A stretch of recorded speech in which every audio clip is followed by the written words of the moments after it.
She sits across from you. Her eyes do not simply look. They measure. They cut through the facade you wear, searching for the hidden steel or the hidden rot. You think it's casual. You think it's dinner. You think it's laughter and charm. But it is none of these things.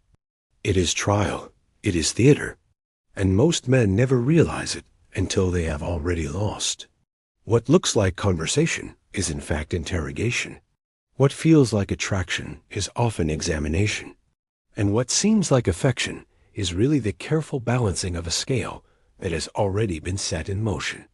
She is not asking whether she likes you. She is asking whether she can respect you. And that single difference will decide everything. Machiavelli understood this hidden dimension of human relations, though he wrote of kings, courtiers, and republics instead of lovers and marriages. He understood that power is never simply granted. It is tested. It is pulled, strained, manipulated, until its true tensile strength is revealed. And just as rulers face the constant trial of conspiracies, betrayals, and shifting alliances, so too does every man face the private tribunal of a woman's respect. This is not cynicism. This is recognition of the hidden law that governs desire. A woman does not merely love. She does not merely admire. She places a man into a furnace of trials, sometimes conscious, sometimes unconscious too, determine whether he burns into ash or hardens into steel. The promise is clear. If you learn to see this trial for what it is, if you strip away the illusions of modern niceties, you will no longer be surprised by her volatility, her provocations, her sudden coldness, or her unreasonable demands. You will see them as the necessary fire that forges hierarchy. And once you understand this, you will no longer play the role of the accused begging for mercy. You will become the sovereign who welcomes the test, because only in being tested can your legitimacy be proven. That is the transformation I am offering you, from a man hoping for affection to a man who commands respect.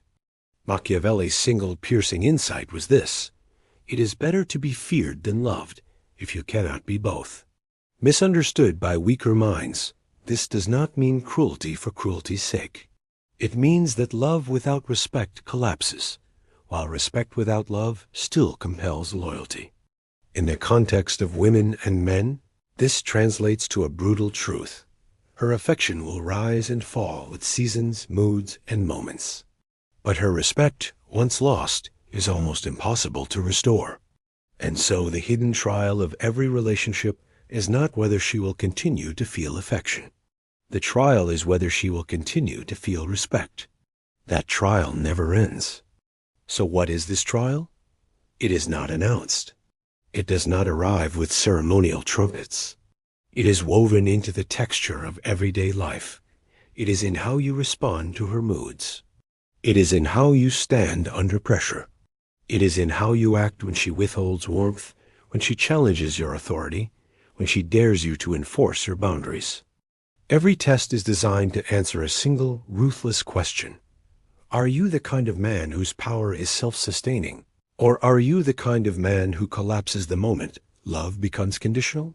She is not asking because she enjoys cruelty. She is asking because her biology and her psychology demand that she tether herself to a man who cannot be broken by storms. She cannot follow a leader who is secretly fragile. And so she must find out. But how does this hidden trial unfold? How does it appear in ways so subtle that most men never recognize it until it is far too late? To answer, we must travel deeper into Machiavelli's understanding of human nature, and then map it onto the theater of modern romance. For the game she plays is ancient, and the price of misreading it is always the same: the loss of her respect, and with it, the collapse of everything you thought was secure. The trial begins with the smallest provocation, a word spoken with just enough edge to see how you respond, a delay in her texts, a shift in her tone. To the untrained man, these moments look trivial, even accidental. He excuses them, rationalizes them, or worse, apologizes for feeling unsettled. But Machiavelli would tell you there are no accidents when it comes to power. Every minor disturbance is a probe. Every fluctuation is an experiment. She wants to know whether the man she sits across from is steady enough to remain unmoved or weak enough to wobble. And in these early encounters, most men fail without even knowing they were being tested. The common response is predictable. The man grows insecure. He floods her with reassurance. He begins explaining himself, overcompensating, or questioning her loyalty. In doing so, he reveals that his center of gravity is not internal, but external. He shows that her behavior controls his mood, that her approval is his oxygen. And in that instant, though she may smile, though she may soothe him with temporary affection, she has already marked him. She has seen the weakness, and once seen, it cannot be unseen. Respect slips away quietly, even as affection might temporarily remain. This is why so many men find themselves blindsided. She still sleeps next to them. She still laughs at their jokes, but inside, her judgment is final. The trial has already ended. The power response is entirely different. The man who understands does not flinch at small tests. He neither explains nor apologizes. He neither chases nor collapses. Instead, he embodies a deeper principle that Machiavelli outlined. Authority must appear inevitable. Power must feel self-contained. And so, when faced with small provocations, he responds with calm indifference, or even playful dominance. He does not take the test as an insult. He takes it as an opportunity to affirm his sovereignty. The irony is this: by refusing to prove himself, he proves himself. By not seeking her validation, he demonstrates that his legitimacy comes from something higher, something she cannot grant, and therefore cannot take away. This is the essence of true command. The shift in perception is profound. Where the insecure man is exposed as a puppet, the sovereign man is revealed as a rock. Her hidden trial, instead of breaking him, crowns him. She feels the immovable weight of his presence and surrenders to it, not with conscious thought, but with visceral certainty. She does not think, "He passed the test." She simply feels, "This is a man I can follow." And in that moment, the dynamics of the relationship transform. Love becomes layered upon respect, and respect becomes the fortress that guards love from erosion. Yet the trial does not stop there. It escalates. Machiavelli warned that men must expect betrayal, expect conspiracy, expect that loyalty will always be in flux. Women, by their very nature, will escalate the trial once a man has passed the early stages. The tests become sharper, the provocations less subtle. She may openly defy him, withhold intimacy, or push against the boundaries he has drawn. To the untrained man, this seems irrational, even cruel. But it is neither. It is necessity. Just as a ruler must face rebellions to prove his kingdom strong, a man must face challenges to prove his leadership unshakable. And here lies the deeper truth Machiavelli whispers across the centuries. You cannot escape the trial. You can only prepare for it. You can only embrace it. The man who wishes for peace without struggle, who longs for loyalty without challenge, is a man unfit for sovereignty. He seeks the crown, but fears the weight of it. And she, in her hidden wisdom, will never allow such a man to reign. The question then becomes urgent. If every interaction is a trial, if every woman tests a man before her, how do you navigate this relentless theater without exhausting yourself or collapsing under the pressure? Is it possible to live not in fear of these trials, but in mastery of them? The answer lies not in resisting the game, but in understanding that the game is the law of nature itself. And once you embrace that law, you cease to fear her tests because you recognize them as the very rituals that maintain respect. Respect is not a gift. It is a currency minted in the furnace of trial. Once you see this, you stop chasing her affection like a starving dog. You begin to live as a sovereign, one who accepts that every moment with a woman carries the possibility of judgment. This sounds exhausting only to those who still dream of ease. But to the man who understands Machiavelli, it is liberation. Why? Because the trial is not a trap. It is proof. Proof that you are alive in the hierarchy of masculine worth. Proof that you have not been exiled into the invisible wasteland of men who are tolerated but never revered. Consider the second escalation of the hidden trial, contradiction. She will say she wants a man who listens, yet despise you when you obey. She will claim she values sensitivity, yet recoil when your sensitivity makes you soft. She will ask for equality, yet test whether you can still dominate her when the moment demands it. To the naive, this looks like hypocrisy. To the sovereign, it is confirmation of a deeper law.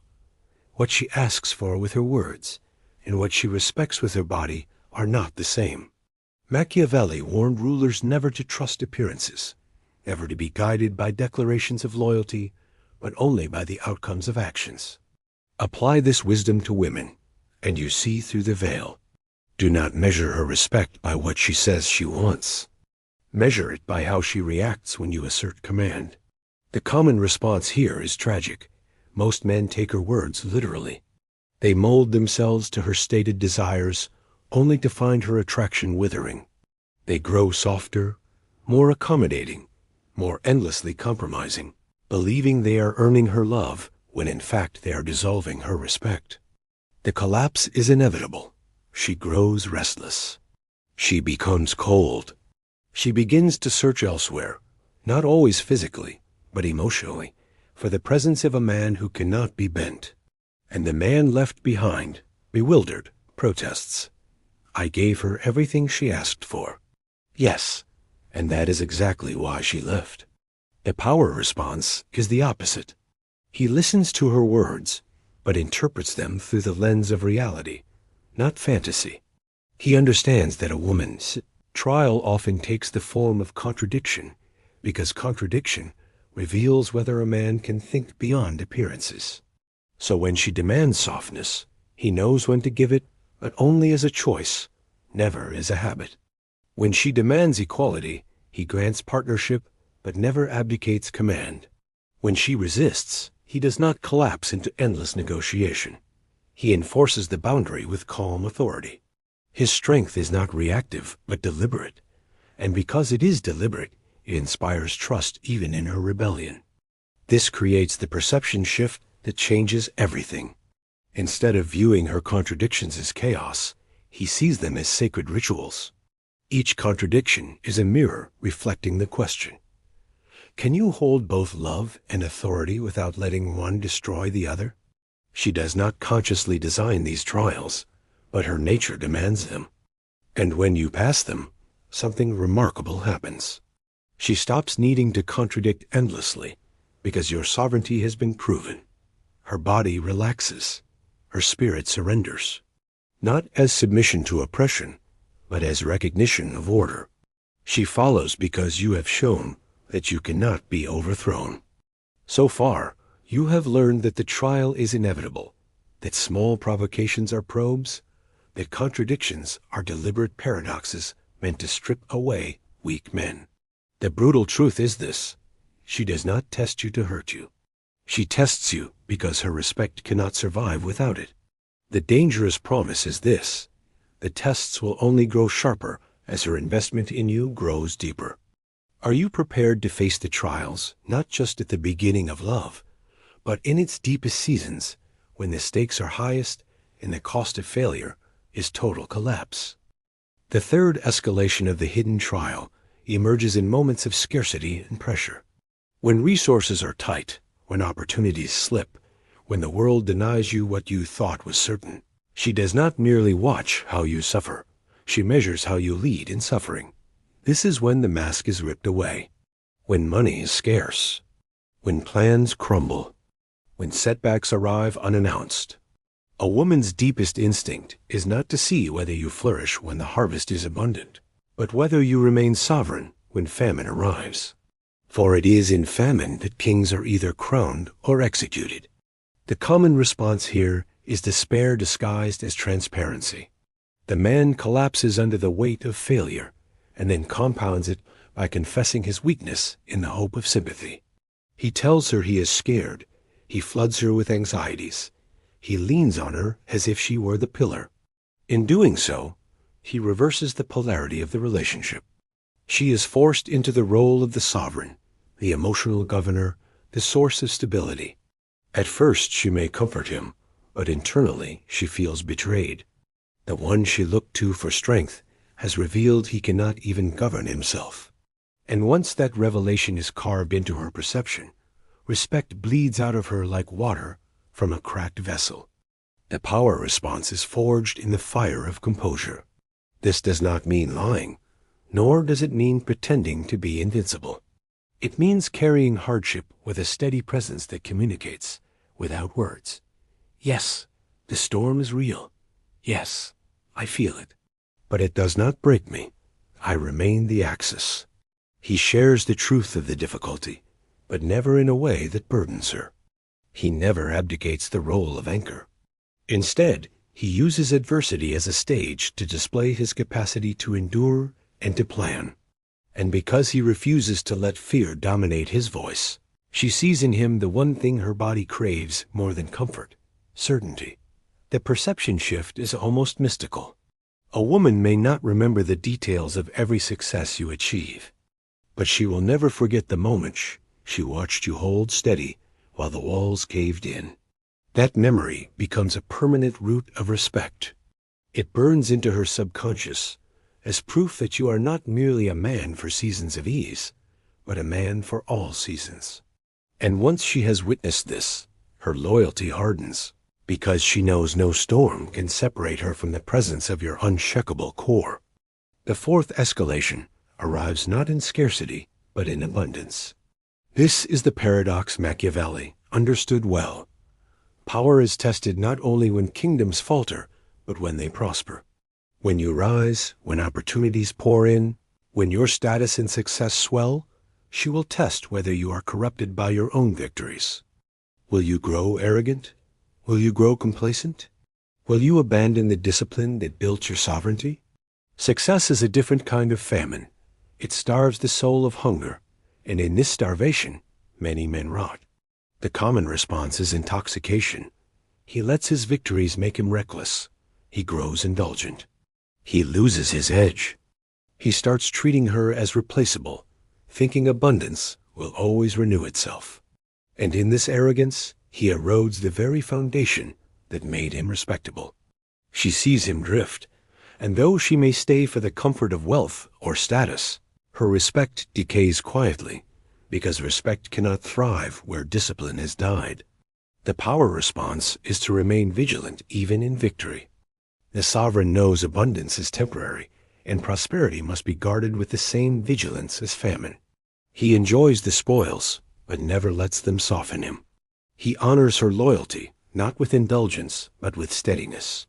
And in doing so, he proves what Machiavelli declared: fortune favors those who are prepared to resist her tides. This perception shift is transformative. Instead of resenting your success, she respects it all the more, because she sees that success has not intoxicated you. It has not bent you into arrogance or decay. It has only made your sovereignty more undeniable. And this is the deepest respect of all, the respect for a man who cannot be dethroned, neither by famine nor by abundance. You now see that her trial operates at both extreme scarcity and prosperity. She tests whether you can lead when everything is stripped away, and whether you remain disciplined when everything is overflowing. The brutal truth is this: most men fail in one arena or the other. They are steady in famine but soft in abundance, or they are reckless in success but fragile in despair. The dangerous question remains: can you become the rare man who holds sovereignty in both? Can you be famine-proof and fortune-proof? A man whose respect is eternal because his sovereignty does not shift with the tides? The final escalation of the hidden trial is not about scarcity, nor abundance, nor contradiction, nor provocation. It is about legacy. When a woman has seen you across seasons, when time has carved its lines into both of your faces, she begins to measure not just who you are in the moment, but what you are building that extends beyond you. This is the trial of permanence, the test of whether your sovereignty creates order, lineage, and a vision that survives your mortality. And here, Machiavelli's wisdom pierces with its sharpest edge. Men are not judged by their intentions, but by the structures they leave behind. The common response is stagnation. The man believes that holding her affection is enough, that survival is enough. He drifts through years, complacent, with no mission greater than comfort, no architecture greater than the routine. She sees him aging without vision, sees his strength calcifying into passivity. At first she tolerates it, but slowly respect disintegrates. For deep in her, the question rises. If he cannot build beyond himself, if he cannot leave behind order that endures, then why should I follow him to the end? Love may remain, but respect withers into quiet contempt. The power response is the rarest of all. The man who sees the trial of legacy understands that sovereignty is not only tested in battles and seasons, but in whether his reign creates continuity. He lives not only for today, but for a horizon larger than himself. He builds structures familial, financial, spiritual, that carry his signature long after he is gone. He creates order so strong that she can feel its permanence. And in this, he transcends the personal and becomes archetypal. He ceases to be merely her man. He becomes the father, the patriarch, the architect of destiny. The perception shift is irreversible. When she sees that your presence builds not just moments but monuments, her respect crystallizes into reverence. It is no longer about attraction or even loyalty. It becomes about belonging to a man whose sovereignty outlives the temporary fluctuations of affection. And this is the highest form of masculine triumph, to transform respect into legacy, to transform trial into empire. And now, the synthesis. The hidden trial is not cruelty, not sabotage, not the irrational whims of feminine nature. It is the ritual by which respect is created, maintained, and magnified. It begins with small provocations, sharpens through contradictions, intensifies through famine, tempts through abundance, and culminates in the test of legacy. Each stage is an escalation, and at each stage, the weak man collapses, while the sovereign rises. So what is the toolkit for mastery? First, cultivate an inner core that is immovable. Train yourself to respond to provocation, not with explanation, but with calm authority. Second, never take her words at face value. Look instead at her reactions, because respect lives in responses, not declarations. Third, in scarcity, carry the burden with composure. Let her see the storm without letting her see you broken. Fourth, in abundance, guard yourself against softness and arrogance. Remain disciplined even when fortune smiles. And finally, in legacy, live as though your reign must outlast you. Build structures, missions, and visions that turn your personal sovereignty into eternal order. The final edict is as simple as it is merciless. She will never stop testing you. The trials do not end.